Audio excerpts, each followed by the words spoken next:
ایک جنگ میں میرے مولا سے بڑا عجیب سوال کیا ایک بندے نے، اور اس سے بھی عجیب جواب دیا میرے مولا نے۔ مولا علی جنگ لڑ رہے ہیں، بندے نے آگے پوچھا یا علی کیا نماز کا وقت ہو گیا؟ مولا نے فرمایا لا نعم، نہیں ہاں۔ بندہ حیران ہو کے کہتے یا امیر المومنین یہ جواب کیا ہوا؟ پہلے نہیں اور پھر ہاں۔ فرمایا جب تو نے پوچھا تھا اس وقت نہیں ہوا، اور جب میں نے لا کہا تو لا کہتے کہتے ہو گیا۔ غور ہے یہ نہیں ہے؟ ہم فیصلے کرتے ہیں گھڑی کو دیکھ کر، اور وقت فیصلے کرتا ہے علی کی مرضیوں کو پوچھ کر۔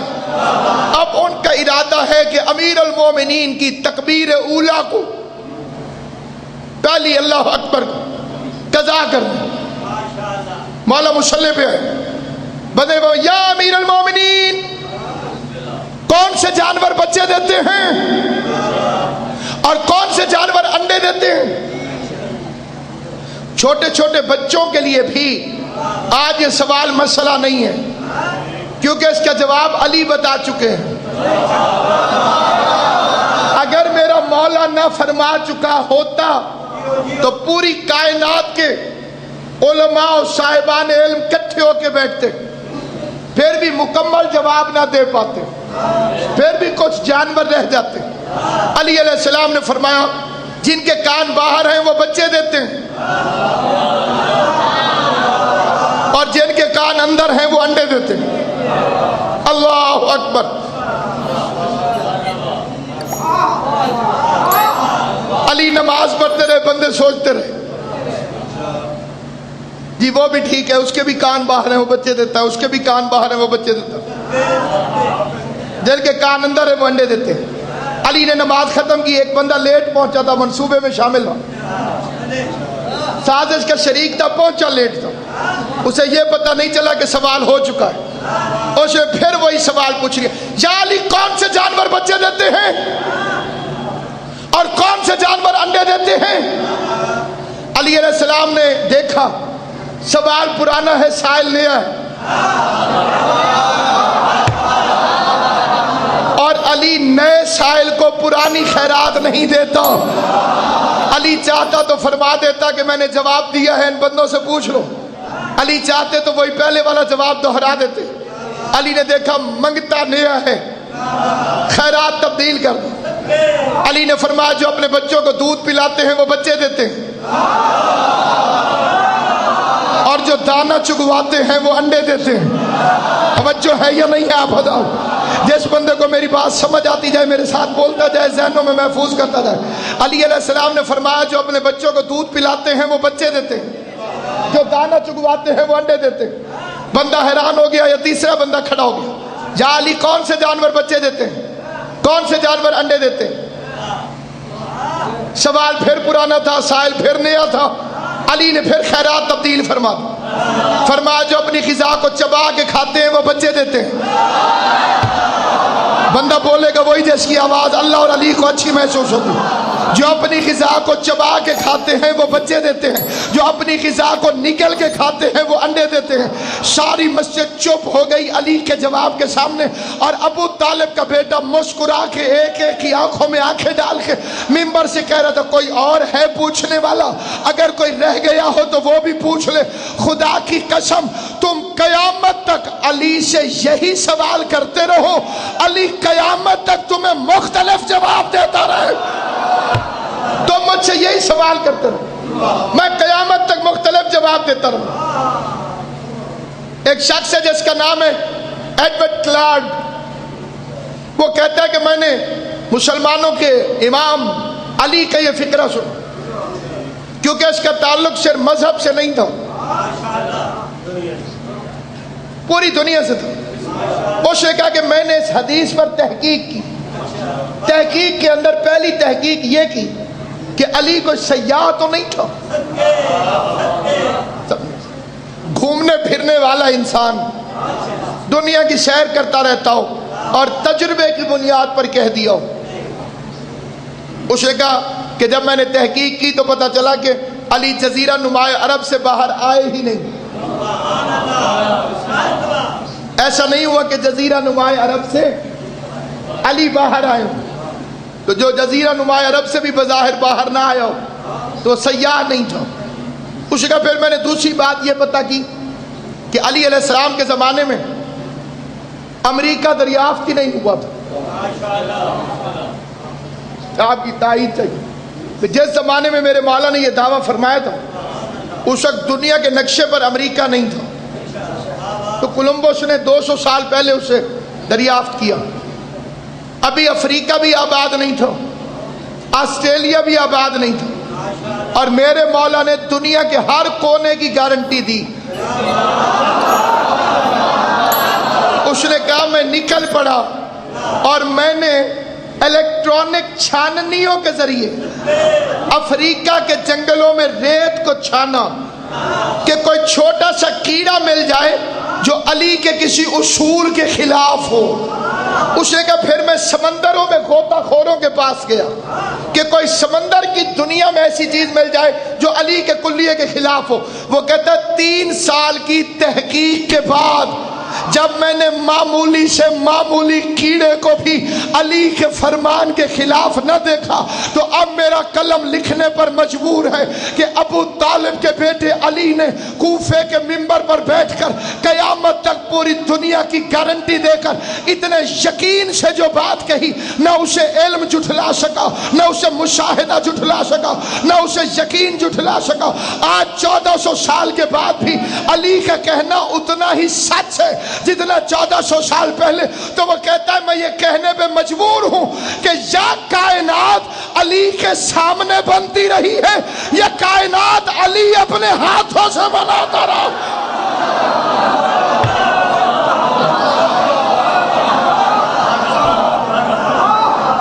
یا اس کے سامنے بنتی رہی یا وہ اپنے ہاتھوں سے بناتا رہا، ورنہ اتنے اعتماد سے وہ کیسے فرما دیتا، اتنا عرصہ پہلے وہ کیسے یہ فکریں کہہ دیتا۔ تو سامعین گرامی، حسد کی بنیادی وجہ یہی ہے کہ یہ گھرانہ علم کا گھرانہ۔ ایسا کبھی نہیں ہوا کہ کسی نے سوال کیا اور علی نے مہلت مانگی کہ تو کل پوچھنا، اور ایسا بھی کبھی نہیں ہوا کہ علی علیہ السلام نے سوال سننے کے بعد کہا سمجھ نہیں آئی ایک دفعہ پھر پوچھنا۔ اتنی دیر کی بھی مہلت نہیں، بلکہ میرے امام وہ ہے کہ ایک بندے نے خط میں سوال لکھا امام حسن عسکری کو، اور اس نے 7 سوال لکھے، امام نے 10 جواب دیے۔ 7 جواب لکھنے کے بعد مولا نے لکھا اس کے بعد تیرے پاس سیاہی ختم ہو گئی تھی، 3 سوال تیرے دل میں رہ گئے تھے، ان کے جواب یہ ہیں۔ آل محمد جو ہونے کو ہونے سے پہلے جانے، فقہ جعفریہ میں اسے امام کہتے ہیں۔ ہمارے ہاں امام وہ نہیں ہوتا جس غریب کو چاولوں کے نیچے بوٹیاں نظر نہ، صاحب علم ہونا چاہیے۔ اور پھر میں اس سوال کے جواب کے بعد آپ کی خدمت میں اس طرح ایک صلوات پڑھ لیں محمد و آل محمد۔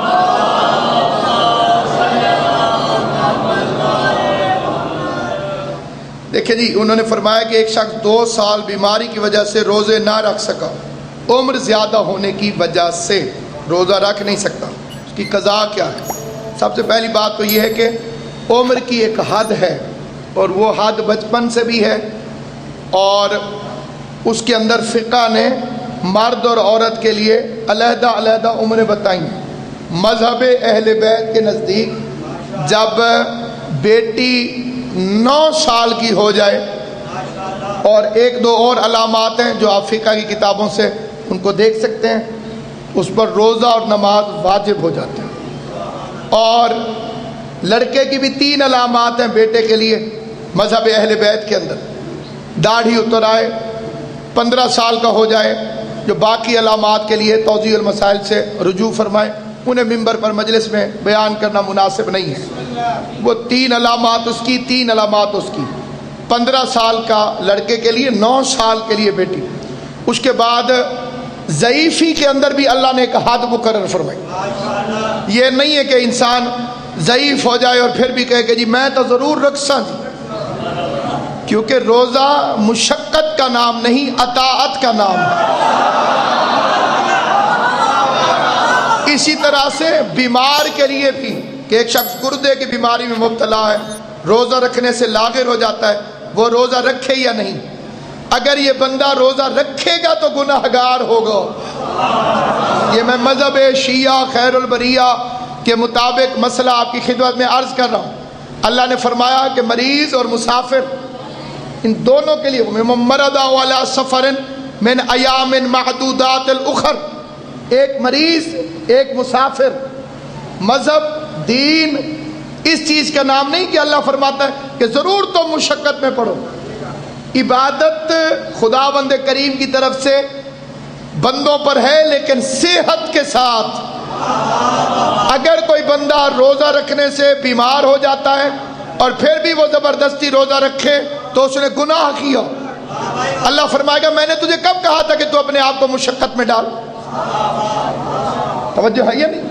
اگر بیمار جیسے صحت مند روزہ نہ رکھے تو گناہگار، مریض روزہ رکھے تو گناہگار. اللہ فرمائے گا کہ تو بے وقوف ہے، جب میں نے تجھے منع کیا تھا، جب میں نے تجھے رعایت. اب اس میں بھی ایک اختلاف ہے اور وہ تیسرے سوال کا جواب ہو جائے گا. یہ فقہی اختلافات ہیں کہ بندہ کتنا بیمار ہو اور روزہ نہ رکھے.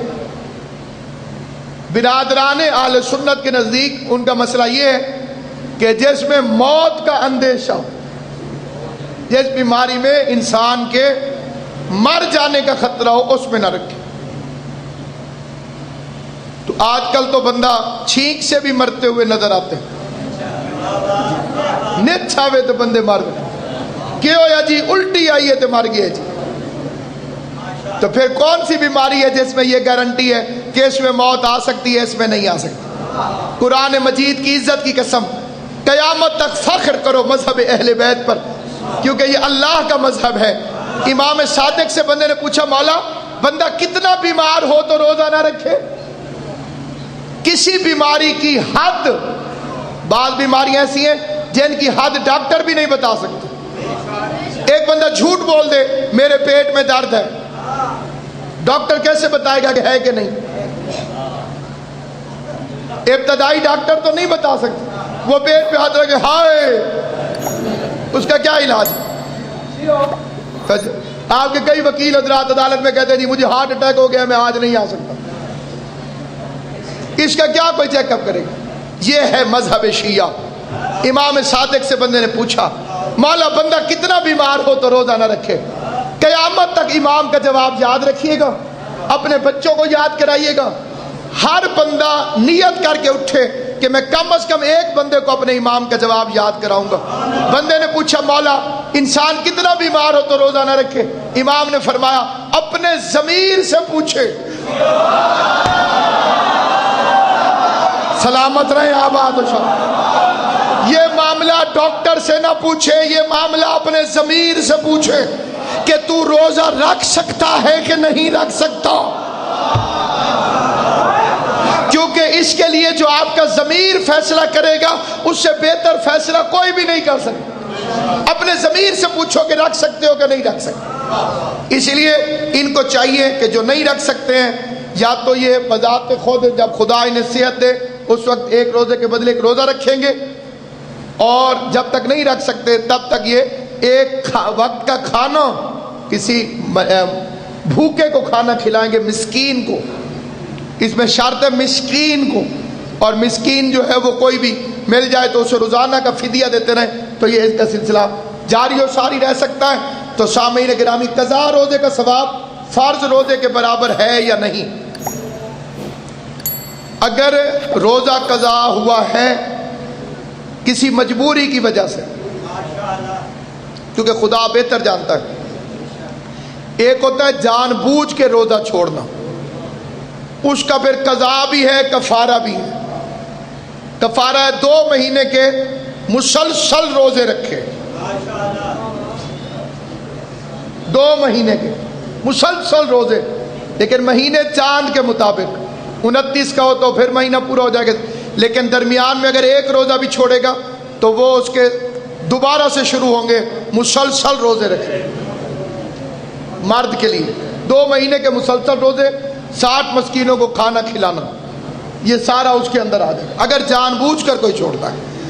اور اگر حرام کی وجہ سے چھوڑتا ہے تو پھر یہ اس سے بھی زیادہ اس کو پینلٹی دینی پڑے گی، لیکن اگر وہ سفر کی وجہ سے چھوڑتا ہے، بیماری کی وجہ سے چھوڑتا ہے، پھر ایک کے بدلے ایک رکھے گا، اس کا واجب ادا ہو جائے گا، لیکن ثواب کے بارے میں اختیار خدا کو ہے، کیونکہ امام جعفر صادق کی حدیث ہے کہ اگر کوئی بندہ جان بوجھ کر یا کسی مجبوری سے ماہ رمضان کا روزہ چھوڑ دے تو اس کے بدلے ساری زندگی بھی پھر قیامت تک روزے رکھتا رہے تو وہ برکت حاصل نہیں کر سکتا جو ماہ رمضان کے روزے کے چھوڑنے کی وجہ سے، کیونکہ اللہ نے جو اس مہینے کو عزت، مقام، عظمت عطا فرمائی ہے اس کے مقابلے پر اس کی برابری میں پھر کوئی اور مہینہ نہیں آ سکتا۔